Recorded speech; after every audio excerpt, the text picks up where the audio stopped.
Hey guys, welcome back to my channel. So I am finally trying out the Juvias Place I Am Magic foundation. This has literally been all over social media. It literally arrived in the post today, so I'm going to be trying it out, showing you my first impression, what I think, and I'm also going to be wearing this foundation out today and checking back with you every so hours to show you how the foundation is actually progressing, so you can see a true wear test. I also got my hands on the concealer, so I'll be trying that on for you in this video as well. So yeah, if you want to know more and see how I get on with it, then keep on watching. Okay guys, before I show you me putting on the foundation, first things first, I want to say I sound really nasally because I am so congested in my nose because I have hay fever really bad. So I have the sniffles. Anyway, I just wanted to mention a couple things about the foundation. I actually bought this from the Juvias Place US website. They don't have a UK website yet,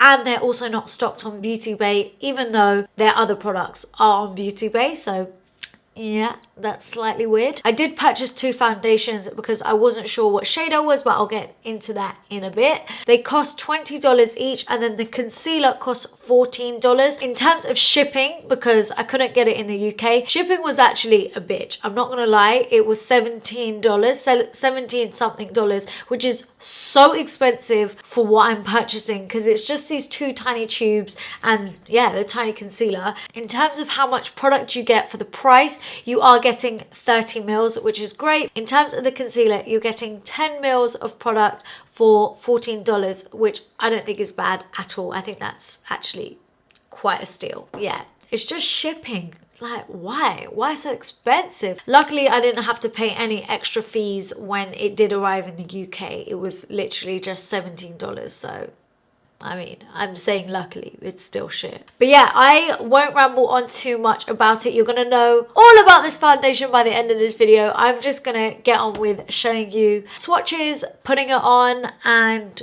my wear test. Enjoy. Okay, first of all, I have got two shades of the foundation. I'm going to swatch both of the shades on my face right here, and then we can pick a shade. So I actually used the shade finder on the Juvias Place website. I did try and look at loads of swatches online and on their Instagram and stuff like that, but sometimes people put filters on stuff and yeah, you just can't really tell the color very clearly. They actually matched me to the shade Aruba 510. I believe Aruba's a medium foundation with neutral undertones, and I felt like that was very much me. So let's just try this out. First of all, packaging is cute. It just comes in a nice squeezy tube, and it's actually a lot smaller than most other foundations, but because this claims to be full coverage, I can understand why it is this size, but you do get 30 mils, so they haven't like cheaped out on the amount of product that you're going to get either. And then the other shade that I got is called Tangier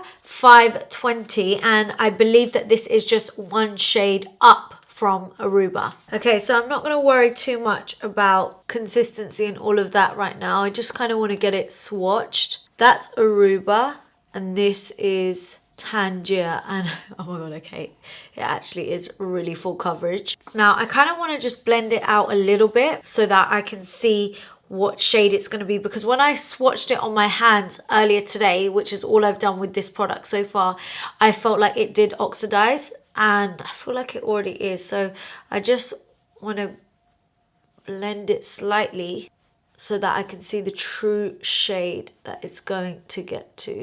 Like you can see where it's blended out here a little bit, it's becoming a bit more oxidized, a lot more orange. And then Aruba is a lot more like yellow in comparison to Tangier. I feel like if I apply Tangier, I'm gonna look way too orange.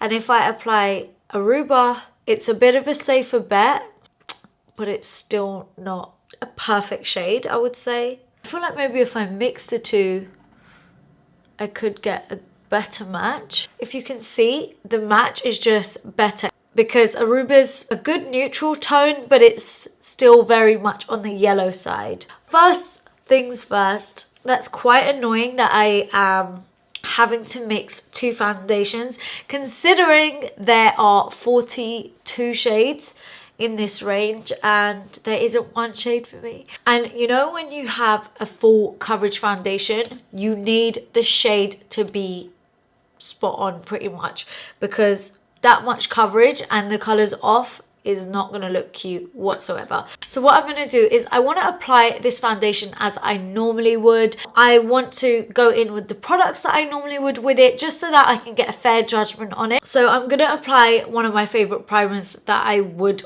always use, and it's the Milk Makeup Hydro Grip Primer. This foundation claims to be a velvety matte foundation, so I feel like a hydrating primer is kind of what I'm gonna need. So I've got the two of them on the back of my hand, and I'm just gonna mix them together. And whoa, like you can see the consistency of this is it's kind of thick, and you can see the coverage is just insane. So I'm just gonna dot this around my face. Now they've suggested on the box to use a damp sponge or a synthetic brush, so I am gonna use a damp sponge. So I'm just gonna blend away just by patting this over.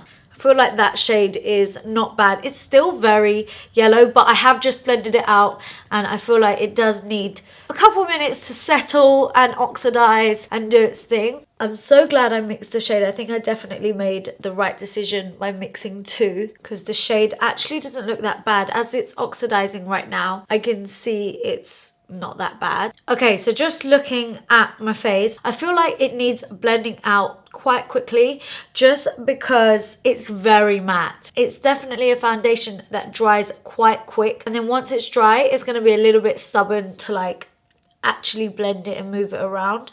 Coverage wise, it's really good, and I feel like it is buildable. Where I was able to build up more foundation around the center of my face, it doesn't look like heavier. It's not like it looks like a natural finish, but it's definitely a foundation I think you can work with so far. Okay, so time for the concealer. I got the shade 17 just because it was more of a peachy tone. It kind of reminded me of Tarte Shape Tape in the shade medium, NARS Radiant Creamy Concealer in the shade ginger.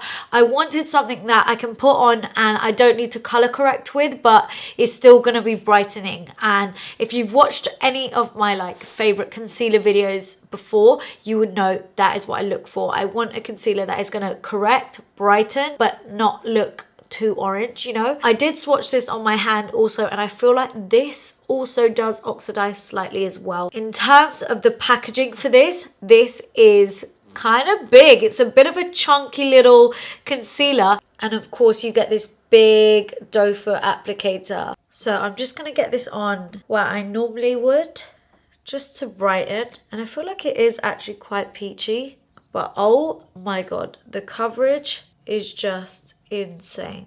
And I'm just going to blend this out with my damp beauty sponge as well. I feel like with this concealer, a little bit goes a long way. I feel like it's really like smoothing, like it just smooths out the area, kind of gives you like a bit of an airbrush finish. Coverage is literally insane, and actually I really like the shade once it's been blended out. It's color corrected, it's brightened up my under eye. I feel like it doesn't set as quick as the foundation does, so you have a little bit more time to work this concealer in. The concealer actually looks flawless. I'm actually going to set this all in place now with my Huda Beauty Easy Bake Powder in the shade Banana Bread. And then I'm going to do the rest of my makeup and I'll be back with you.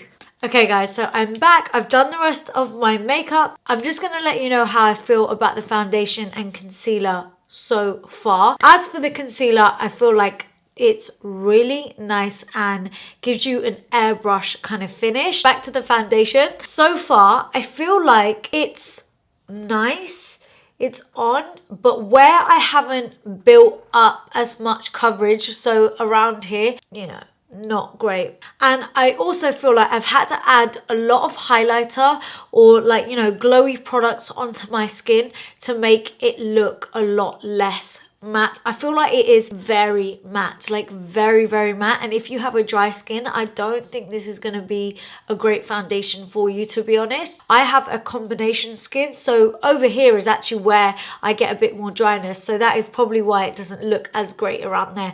But here in the center of my face, where I'm generally a bit more oily, it doesn't look too bad. I feel like this shade is actually a really, really nice shade with having mixed them. I'm really, really glad I actually mixed the two foundation shades because it looks really natural. It blends into my neck and suits my chest area as well. So yeah, the shade is good that I've mixed it, but it's just annoying because if I have to purchase two again, that is $40. That's gonna get pretty expensive. But anyway, guys, I will check back with you in a bit. Hey guys, so it's about 7:30. I put the foundation on around 2:30 this afternoon, so yeah, it's been about 5 hours. I feel like it looks so much better over time. Like, it kind of just looks nicer when it's been worked into your skin for a few hours. I feel like when you first put it on, it's super matte. I don't know if I like this clip, but yeah, it's super matte.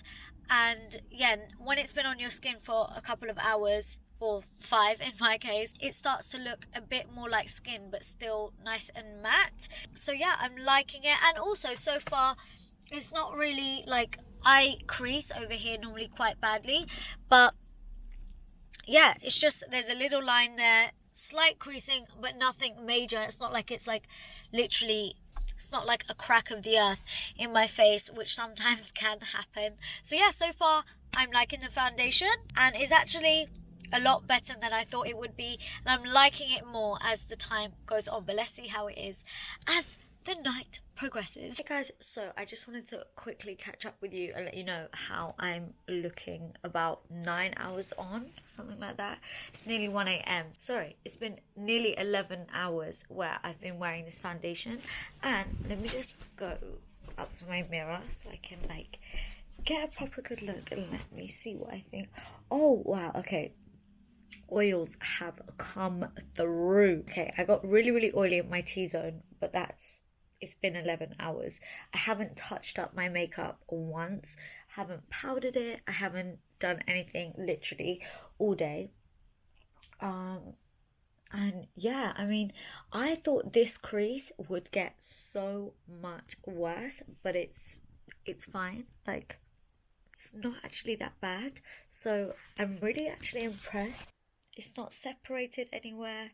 It is still very much on. So I'm actually really, really pleased with how this foundation is looking. I feel like it looks better when it's been settled into your skin for a couple of hours. So just give it a try, give it a chance. But yeah, I'd love to know what you think of this foundation if you've got it yourself. Let me know if you want any more videos like this where you want me to like review it and do a whole day test and check in with you guys. I've never actually done a video like this before, so yeah, let me know. Give it a big thumbs up if you did like it, and also don't forget to hit the subscribe button for more videos. And yeah, thank you so much for watching, guys. Get me on the gram, and I'll see you in my next video. Mwah.